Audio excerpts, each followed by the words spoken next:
أعوذ بالله من الشيطان الرجيم بسم الله الرحمن الرحيم قال فما خطبكم أيها المرسلون قالوا إنا أرسلنا إلى قوم مجرمين نحمده ونصلي على رسوله الكريم اما بعد۔ ناظرین و سامعین، آج 27ویں شب ہے اور آپ سب ایک بڑی رات کی تیاری میں لگے ہوئے ہوں گے۔ اس سے پہلے درس کے انتظار میں ہوں گے۔ اس جز کا درس پیش خدمت ہے۔ پہلی آیت میں خدا کے عذاب کا کوڑا برسانے کے لیے قوم لوط کی طرف فرشتے آئے، اس کا ذکر ہے۔ گاڈس پنشمنٹ، یہ اس کا موضوع ہے۔ رسول کی موجودگی میں جب قوم سرکش ہو جاتی ہے تو انہیں صفحہ ہستی سے مٹا دیا جاتا ہے۔ حضرت لوط علیہ السلام کی قوم ایک غیر فطری عمل میں مبتلا ہو چکی تھی اور رسول کی بات مان کر نہیں دینا چاہتی تھی، تو ان کی بستی الٹ دی گئی۔ ایسے ہی دیگر رسولوں کی قومیں عذاب کا شکار ہوئیں۔ کوہ طور شاہد ہے کہ وہاں فرعون کی سلطنت کے بارے میں فیصلہ ہوا۔ سورہ قمر میں ایک کے بعد دیگرے قوموں پر جو عذاب آیا اس کا ذکر کرنے کے بعد اللہ تعالیٰ نے کہا کہ یہ قرآن تمہاری نصیحت کے لیے کافی ہے، عذاب کا انتظار نہ کرو۔ پھر اس کے بعد اس جز میں جنت و جہنم کے مناظر کثرت سے آئے ہیں، vivid pictures of heaven and hell۔ سورہ طور میں خاص بات یہ بیان کی گئی ہے کہ اہل ایمان کے ساتھ ان کی بیوی اور بچے سب شامل کر دیے جائیں گے جنت میں۔ جنت میں پرندوں کا گوشت ملے گا اور ایسی شراب پلائی جائے گی جس کے پینے کے بعد انسان کا نہ سر بھاری ہوگا، نہ وہ لغویات بکے گا اور نہ وہ بری حرکتیں کرے گا۔ جنتیوں کے لیے خوبرو لڑکے موتیوں کی طرح بکھیر دیے گئے ہوں گے جو جنتیوں کی خدمت میں لگے رہیں گے۔ سورہ رحمان میں 2 کیٹیگری کی جنتوں کا ذکر آیا ہے، جس میں گھنے گھنے باغات ہوں گے، جنتی صوفے پر بیٹھے ہوئے آرام سے ہوں گے، ان کے استر بھی بہت نفیس ہوں گے، باغ کے پھل ایسے لٹکے ہوئے ہوں گے کہ ہاتھوں سے توڑ لیے جائیں، بڑی خوبصورت یاقوت و مرجان کی طرح حوریں ہوں گی، ابلتے چشمے ہوں گے، نیکوکار لوگوں کے لیے شایع نشان بدلہ۔ سورہ واقعہ میں بھی اس طرح 2 کیٹیگریز کی جنت کا ذکر آیا ہے اور انسانوں کے 3 کیٹیگریز کا ذکر آیا ہے، 2 کیٹیگری جنتیوں کی اور 1 کیٹیگری جہنمیوں کی۔ 2 کیٹیگری جو جنتیوں کی ہے ان میں اعلیٰ درجے پر وہ لوگ پہنچیں گے جنہوں نے دین کی خاطر بڑی بڑی قربانیاں دی، اور دوسرے لوگ وہ ہوں گے جو نیک رہے۔ جہنمی آگ میں جھلسیں گے، پیاس لگے گی تو پانی کے چشمے کے پاس جائیں گے، مگر وہاں گرم گرم کھولتا ہوا پانی ملے گا اور اس کے بیچ وہ چکر کاٹتے رہیں گے۔ جہنمیوں کو کھانے کے لیے کانٹے دار غذا ملے گی اور گرم گرم کھولتا ہوا پانی ملے گا۔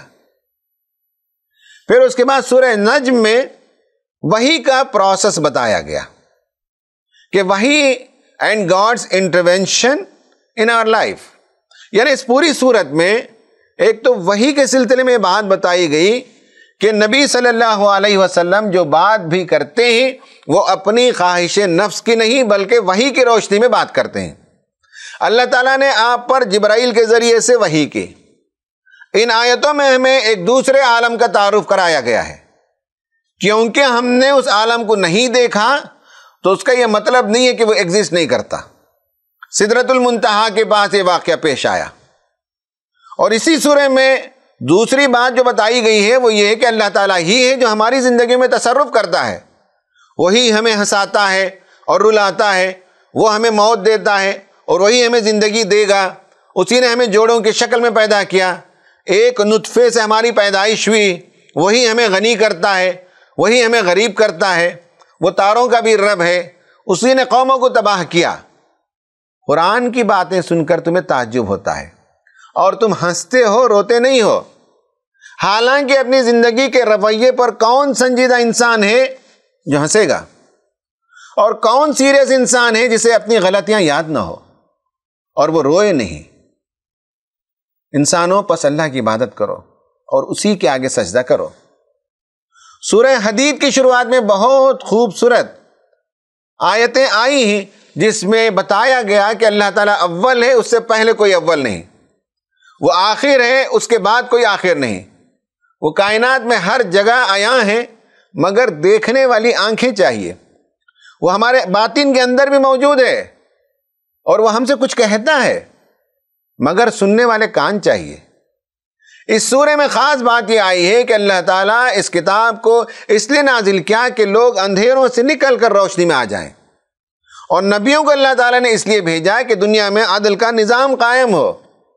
عام انسانوں کے لیے یہ بات سمجھ لینی چاہیے کہ اللہ تعالیٰ جو مصیبتیں بھیجتا ہے اس کا علم پہلے سے اللہ تعالیٰ کو ہے، اور اللہ تعالیٰ چاہتا ہے کہ جب کوئی مصیبت آئے تو آدمی مایوس ہو کر ہاتھ پیر توڑ کر بیٹھ نہ جائے، اور جب اسے خوشی ملے تو فرحت میں پھولا نہ سما جائے۔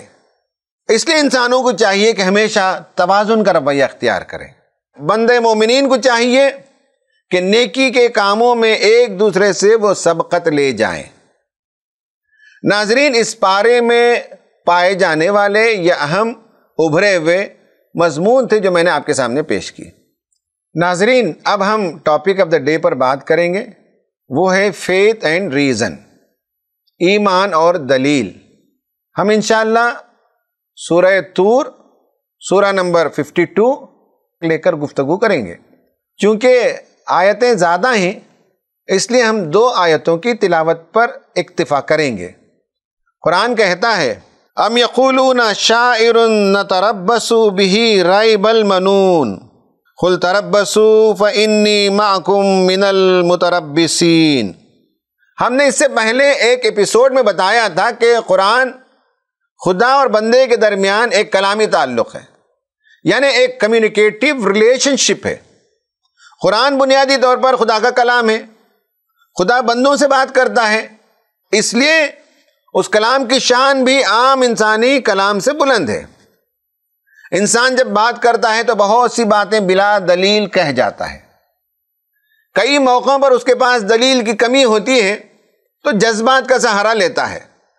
بالخصوص مذہب ایک ایسا نازک معاملہ ہے جسے بہت سے لوگ دوسروں کو سمجھا نہیں پاتے، کیونکہ عقل و دلیل کی بنیاد پر اگر کوئی عقیدہ ہے تو اسے سمجھانا آسان ہے، ورنہ یہ بات تسلیم کر لی گئی ہے کہ عقیدہ اور دلیل، faith and reason do not go hand in hand۔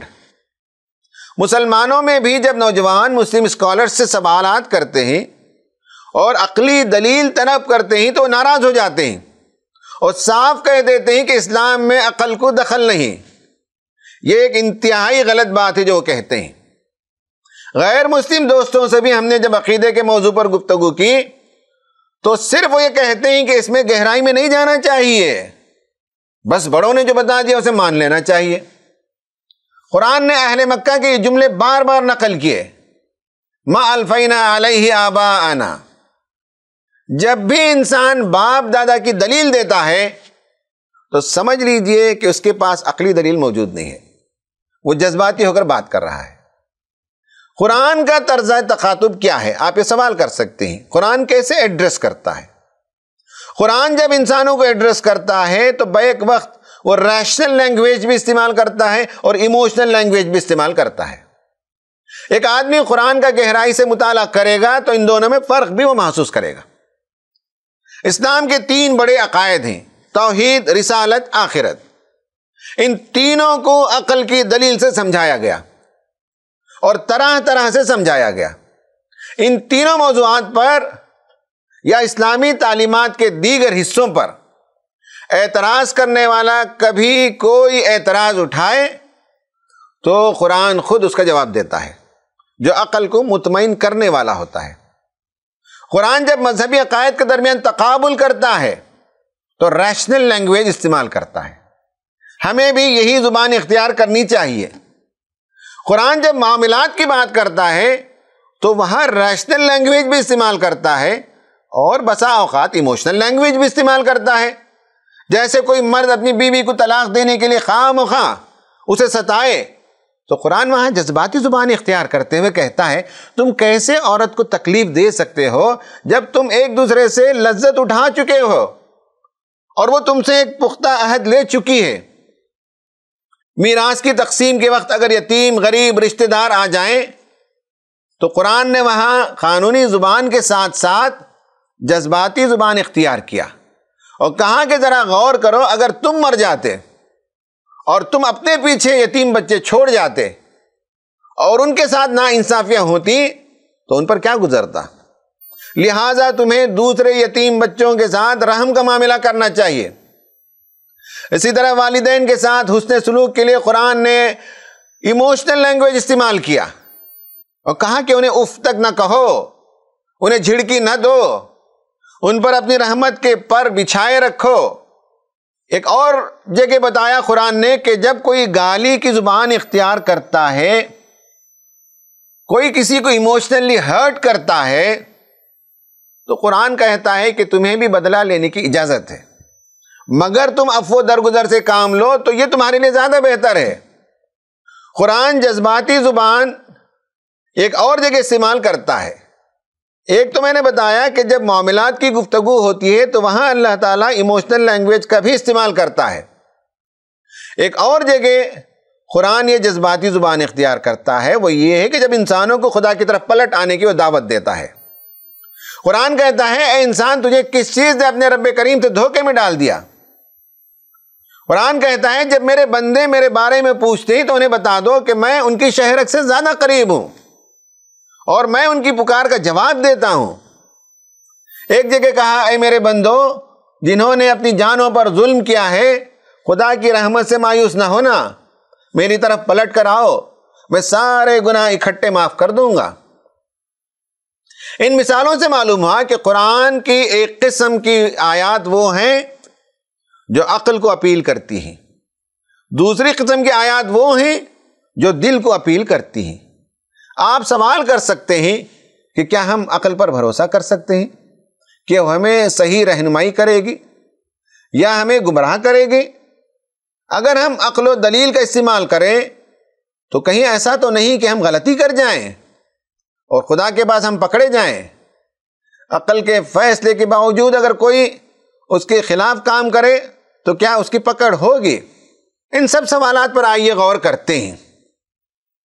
اسلام میں عقل کے میزان پر کسی بھی دعوے کو پرکھ کر دیکھا جا سکتا ہے، خواہ وہ توحید ہو یا رسالت یا آخرت یا اسلام کی دیگر تعلیمات۔ اسلام کے زمانے اول سے لے کر آج تک علماء ہمیشہ اپنی باتوں کو عقل کی دلیل سے ثابت کرتے رہے ہیں۔ ہاں، دور جدید میں کچھ لوگ عقل کی روشنی میں اسلام پر اٹھائے جانے والے اعتراضات کا جواب نہیں دے پاتے تو وہ اس طرح کی باتیں کرتے ہیں جس کا میں نے ابھی ذکر کیا کہ اسلام میں عقل کو دخل نہیں۔ اس جز میں سورہ طور آتی ہے۔ سورہ طور میں آپ دیکھیں گے کہ اللہ تعالیٰ نے پے در پہ 13 سوالات کیے۔ توحید، رسالت، آخرت پر جتنے شکوک و اعتراضات لوگ اٹھاتے تھے، قرآن نے انہیں بعض جگہوں پر جواب نہیں دیا، مگر یہاں اللہ تعالیٰ نے ان سے سوالات پوچھے کہ ان معاملات میں تمہارا کیا اوپینین ہے۔ آئیے آج ہم منتخب شدہ آیات میں جو طرز تخاطب ہے اس کا جائزہ لیتے ہیں۔ نمبر 1، کیا یہ لوگ کہتے ہیں کہ یہ شخص شاعر ہے جس کے حق میں ہم گردش ایام کا انتظار کر رہے ہیں؟ یعنی وہ یہ خیال کر رہے ہیں کہ دنیا میں بہت سے شاعر آئے اور چلے گئے، اس طرح سے یہ بھی کچھ دن اپنا کلام سنا کر رفع چکر ہو جائے گا۔ ان کا جواب یہ دیا گیا کہ انتظار کر کے دیکھو، دوام کون پاتا ہے اور اونچا مقام کون پاتا ہے اور کون صفحہ ہستی سے مٹ جاتا ہے۔ نمبر 2، کیا ان کی عقلیں انہیں ایسی ہی باتیں کرنے کے لیے کہتی ہیں یا یہ ہیں ہی سرکش لوگ؟ ان سے کہا گیا کہ تم عقل کا استعمال کر کے بتاؤ کہ کیا واقعی قرآن کسی شاعر کا کلام ہے۔ اگر تم حد سے گزرے ہوئے لوگ نہ ہو تو عقل سے ثابت کرو کہ یہ انسان ہی کا کلام ہے۔ نمبر 3، کیا یہ کہتے ہیں کہ اس شخص نے یہ قرآن خود گھڑ لیا ہے؟ اصل بات یہ ہے کہ یہ لوگ ایمان نہیں لانا چاہتے۔ ان سے پھر سوال کیا گیا کہ ذرا بتاؤ یہ اللہ کا کلام کیوں نہیں ہو سکتا؟ تم خدا کے کلام اور بندوں کے کلام میں فرق کیوں سمجھتے نہیں؟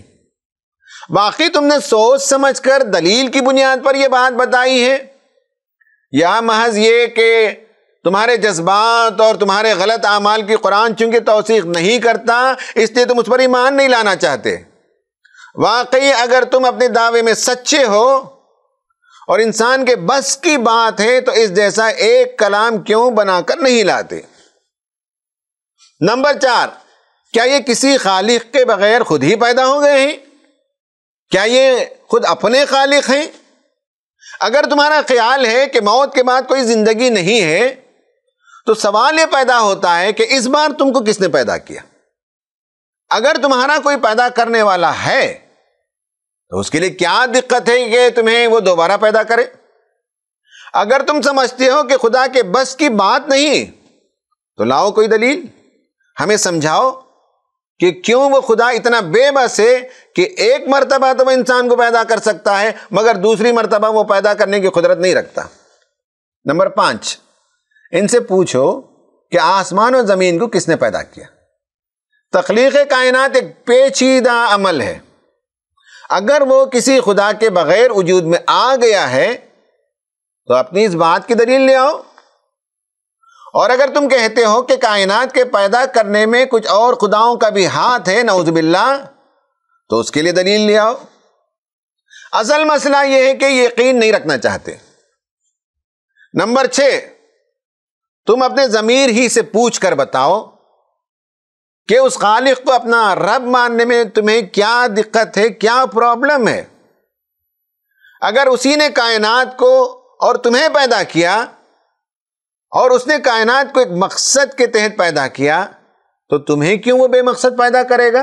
تم یہ بھی سوچ کر بتاؤ کہ جو آسمان و زمین کا خالق ہے اس سے تم کیسے بے خوف رہتے ہو؟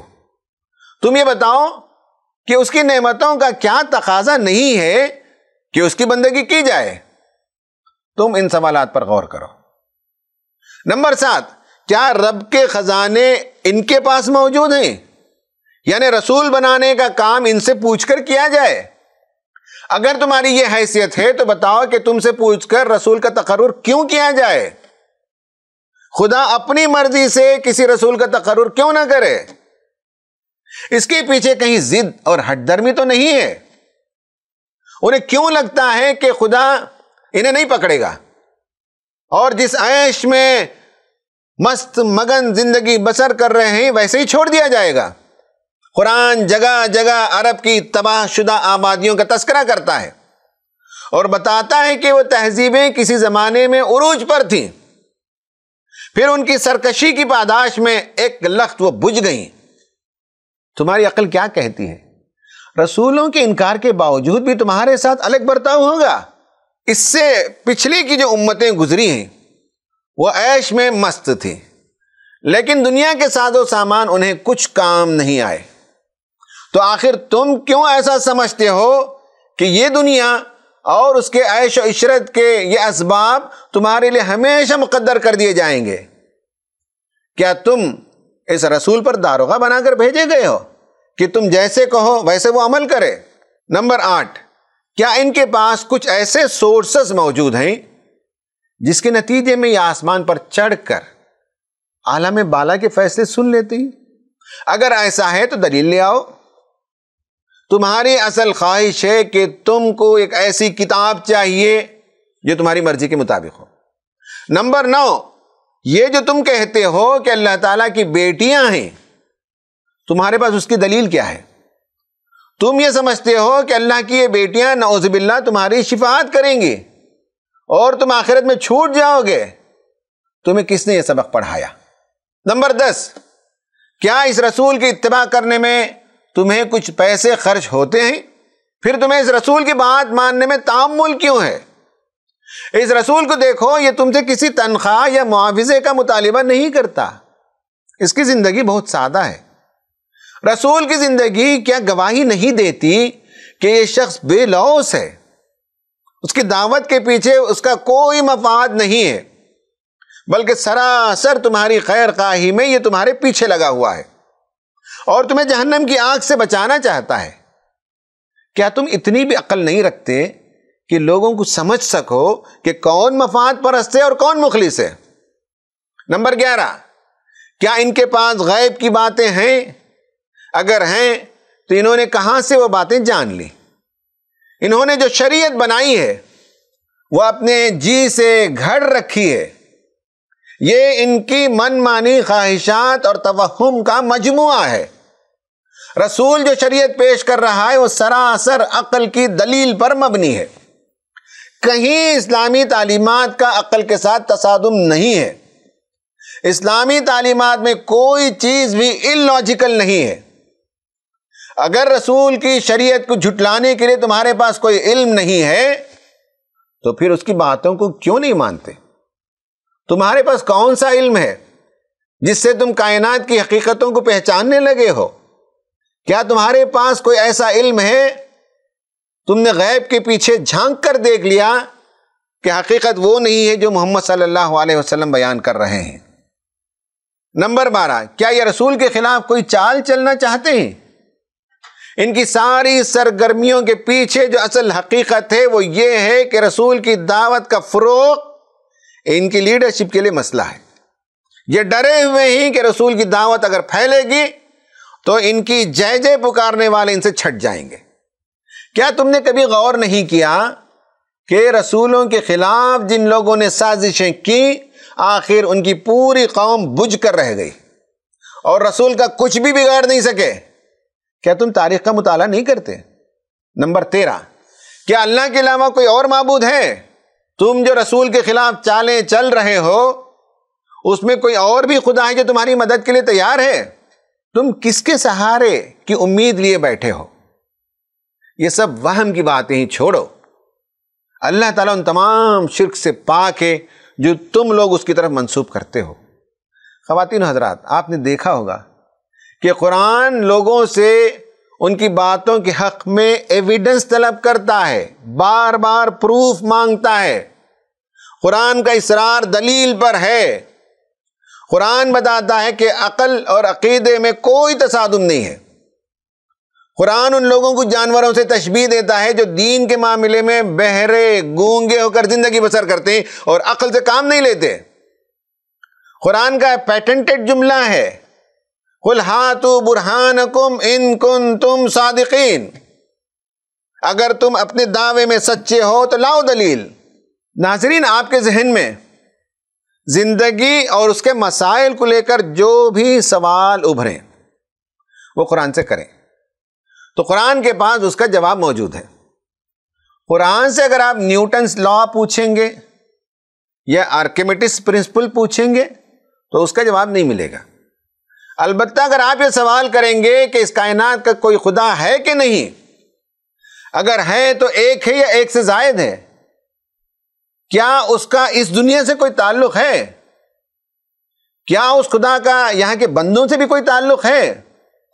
اگر تعلق ہوگا بھی تو نیک لوگوں کے ساتھ ہوگا، ہم جیسے گنہگاروں کے ساتھ کیا اس کا کوئی تعلق ہے؟ اس دنیا میں جو تکلیفیں آتی ہیں، مصیبتیں ہم پر آتی ہیں، وہ کیوں آتی ہیں؟ زلزلے، طوفان، آندھی، بارش سے بستیاں کیوں تباہ ہو جاتی ہیں؟ کیا ہمیں آزادی ملی ہے عمل کے لیے؟ یہ ہماری تقدیر پہلے سے لکھی جا چکی ہے۔ اسلام جو سزائیں تجویز کرتا ہے کہ وہ معقول ہیں؟ یہ قرآن اللہ ہی کا کلام ہے۔ اگر ہے تو کیا یہ محفوظ کلام ہے؟ اگر محفوظ کلام ہے تو اس کی دلیل کیا ہے؟ کیا نبی صلی اللہ علیہ وسلم واقعی اللہ کے رسول ہیں؟ اگر ہیں تو اس کے دلائل کیا ہیں؟ کیا آپ کی باتیں بھی قرآن میں شامل کر دی گئی ہیں؟ کیا اس کو پتہ لگانا آسان ہے؟ حضرات، یہ اور اس جیسے کوئی بھی سوال آپ کریں تو قرآن آپ کو کئی طریقے سے جواب دیتا ہے۔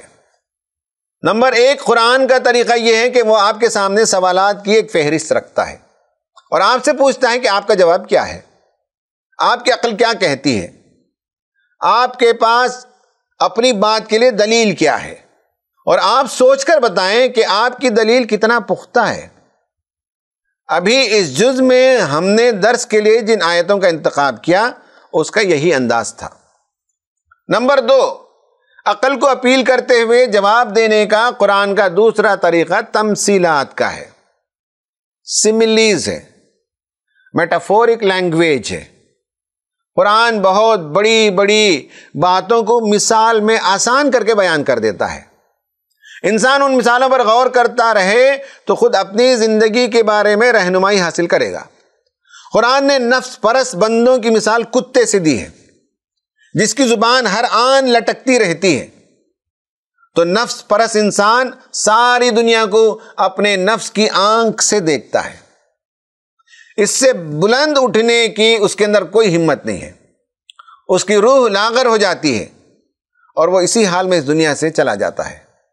قرآن نے اس مثال سے بندوں سے کہا کہ تم اپنے آپ پر غور کرو۔ اپنی باتوں کو عقل کی روشنی میں پیش کرنے کا یہ دوسرا طریقہ ہے۔ قرآن میں بے شمار مثالیں پائی جاتی ہیں، اچھے لوگوں کی مثالیں آئی ہیں اور برے لوگوں کی مثالیں آئی ہیں۔ مردوں کے لیے اچھے ماڈلز پیش کیے گئے ہیں، عورتوں کے لیے بھی اچھے ماڈلز پیش کیے گئے ہیں۔ قوموں کی عروج کی مثالیں پیش کی گئی ہیں، قوموں کے زوال کی مثالیں پیش کی گئی ہیں۔ جیفری لینگ نے اپنی کتاب اسٹرگلنگ ٹو سرنڈر میں لکھا ہے کہ اس طرح کے سوالات گلاس ہاؤس سنڈروم پیش کرتے ہیں، یعنی جب آپ کسی کے دعوے کے خلاف اس طرح کے سوالات کرتے ہیں تو خود آپ کو مضبوط مستحکم جواب دینے کے لیے تیار ہونا پڑے گا، ورنہ ویسے ہی سوالات آپ کی طرف پلٹ کر آئیں گے۔ قرآن کہتا ہے اَتَأْمُرُونَ النَّاسَ بِالْبِرِّ وَتَنْسَوْنَ أَنفُسَكُمْ وَأَنْتُمْ تَتْلُونَ الْكِتَابَ أَفَلَا تَعْقِلُونَ۔ تو جب لوگوں سے ہم کوئی بات کہتے ہیں تو تیار رہیں کہ وہ ہماری طرف بھی انگلی اٹھا کر سوال کریں گے۔ قرآن عقل کی بنیاد پر جواب دیتا ہے، اس لیے آپ اطمینان سے جواب دے سکتے ہیں۔ نمبر 3، قرآن ہمیں قرآن کا تنقیدی مطالعہ کرنا سکھاتا ہے۔ وہ ہمارے سامنے سوالات کھڑے کرتا ہے، ہم اس کے جوابات دیں، یا ہم قرآن کے سامنے سوالات کھڑے کریں تو اس کے جوابات وہ دے گا۔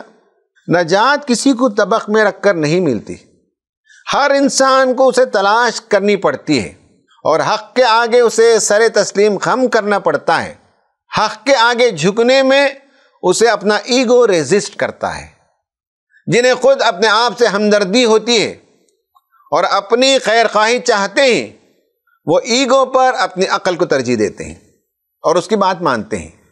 قرآن یہ بھی کہتا ہے کہ اگر یہ خدا کی طرف سے نازل شدہ کتاب نہیں ہے تو اس کے اندر تم بے شمار کنٹرڈکشنز اینڈ انکنسسٹنسیز پاؤ گے۔ نمبر 4، عقل کو اپیل کرنے کا قرآن کا چوتھا طریقہ قصص کا ہے۔ ان میں بہت سی پیچیدہ باتوں کو آسان طریقے سے سمجھانا ممکن ہوتا ہے۔ تمام مباحث کا حاصل یہی ہوگا کہ یہ جو بنیادی حقائق ہیں، توحید، رسالت، آخرت، اس کا انکار کرنے کے لیے پروفز اور ایویڈنسز چاہیے۔ جو آرگیومنٹ میں ٹھہر نہ سکیں ان کا نہ ایمان پختہ ہوگا اور نہ وہ ایمان ان کو عمل پر ابھار سکے گا، اور نہ وہ ایمان ان کو مشکل حالات میں تھام کر رکھ سکے گا۔ خواتین و حضرات، یہ ہے وہ امپورٹنس ریزن کی جو ہمیں قرآن سے معلوم ہوتا ہے۔ عام طور پر معاشرے اور سماج میں یہ غلط فہمی پائی جاتی ہے کہ اسلام کی تعلیمات اللاجیکل ہیں۔ ہمیں لوگوں کو بتانے کی ضرورت ہے کہ قرآن کی کوئی بات اللاجیکل نہیں ہے، کوئی چیز ارریشنل نہیں ہے۔ ریشنلٹی اس کی پہچان ہے، دلیل اس کی اصل بنیاد ہے، آرگیومنٹس اس کا طریقہ ہے۔ ضرورت ہے کہ ہم بھی قرآن کا گہرائی سے مطالعہ کریں اور ہم اپنے غیر مسلم بھائیوں کو بھی قرآن دیں تو بتائیں کہ اسے عقل کے ذریعے سے پڑھیں۔ اللہ سے دعا ہے کہ اللہ تعالی ہمیں ان باتوں کو سمجھنے کی توفیق عطا فرمائے۔ آمین۔ وآخر دعوانا ان الحمد للہ رب العالمین۔